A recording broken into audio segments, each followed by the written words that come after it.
जहाँ से जिंदगी है अरमान बहुत है, हम दर्द नहीं कोई इंसान बहुत है, हम दर्द नहीं कोई इंसान बहुत है। दिल के दर्द सुनाए तो किसको सुनाए, जो दिल के करीब है वो अनजान बहुत है, वो अनजान बहुत है। प्यार का तोरा भीजे दिल, हमें तेजी देबो अपन प्राण।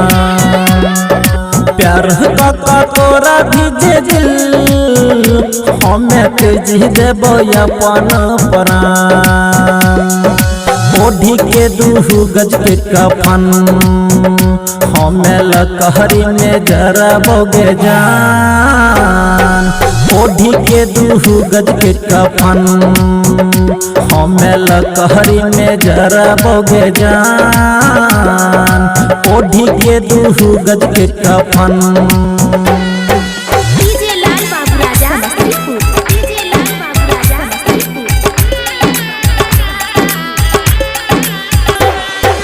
मरी जदी जाहे बसाना, तबो सपना देखो ही बोगे जान। मरी जदी जाहे बसाना, तबो सपना देखो ही बोगे जान। कोई तो जब विदाई तोहार, हमें लोरा पूछा यही बोगे जान। कोई तो जब विदाई तोहार, हमें लोरा पूछा यही बोगे जान। प्यार का तोरा भीजे दिल, हमें तेजी देबो अपन प्राण। प्यार का तोरा भीजे दिल, हमें तेजी देबो अपन प्राण। ओढ़ी के दूहु गज के कफन, हमें लकहरी में जरबोगे जान। ओढ़ी के दूहु गज के कफन, हमें लकहरी में जरबोगे जान। ओढ़ी के दूहु गज के कफन।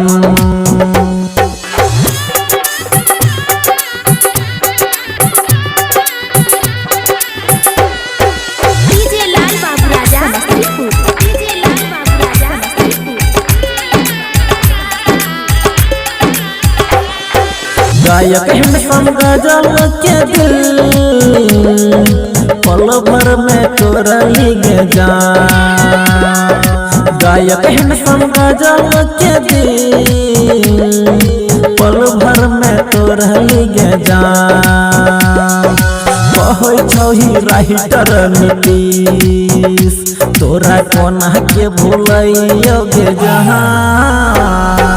कहै छही राइटर नीतीश, तोरा कोना के भूलैयोगे जान। कहै छही राइटर नीतीश।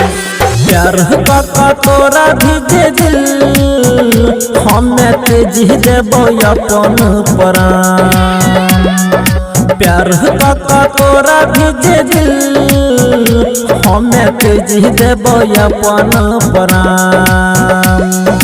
ओढ़ी के दूहु गज के कफन, हमें लकहरी में जरबोगे जान।